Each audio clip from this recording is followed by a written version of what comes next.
សម្បត្តិជូនជនរួមជាតិជាទីស្នេហាខ្ញុំជាជនជាតិខ្មែរមួយរូបដែលកើតក្នុងត្រកូលរាស្ត្រសាមញ្ញ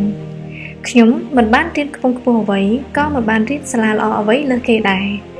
ខ្ញុំដឹងថាខ្ញុំពុំមានចំណេះដឹងអ្វីគ្រាន់បើនោះទេខណៈពេលដែលមានបញ្ញវន្តជាច្រើនដែលពូកែនិងមានសមត្ថភាពខ្ពស់សប្តាហ៍ថ្ងៃខ្ញុំក៏ពុំមានភាពជោគជ័យអ្វីជាដុំកំភួនដែរអ្វីដែលខ្ញុំមានគឺត្រឹមតែទឹកចិត្តប៉ុណ្ណោះ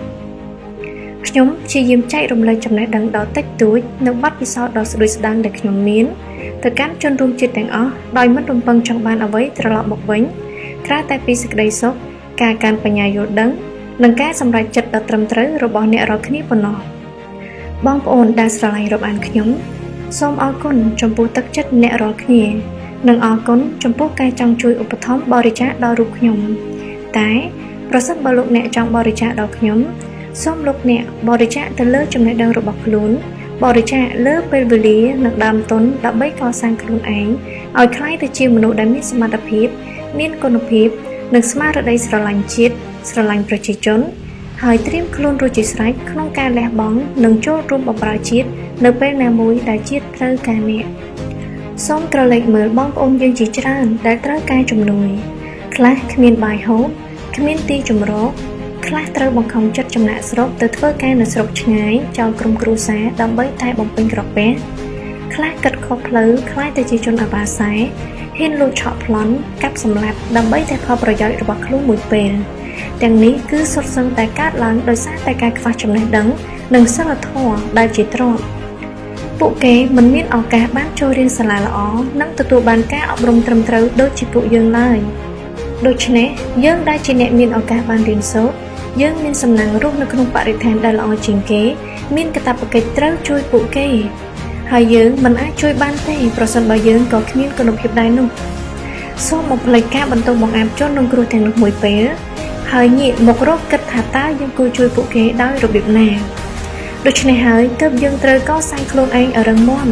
យើងមានទំនួលខុសត្រូវច្រើនណាស់គ្រួសារយើងត្រូវការយើងបងប្អូនរួមជាតិយើងត្រូវការយើងប្រទេសយើងត្រូវការយើងមាតុភូមិដ៏កំសត់នេះមិនអាចខ្វះយើងទាំងអស់គ្នាបានឡើយ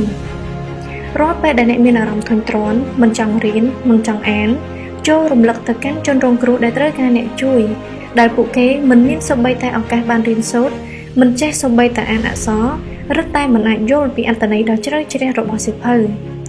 រាល់ពេលដែលអ្នកខ្ជិលធ្វើការខ្ជិលអភិវឌ្ឍជំនាញរបស់អ្នក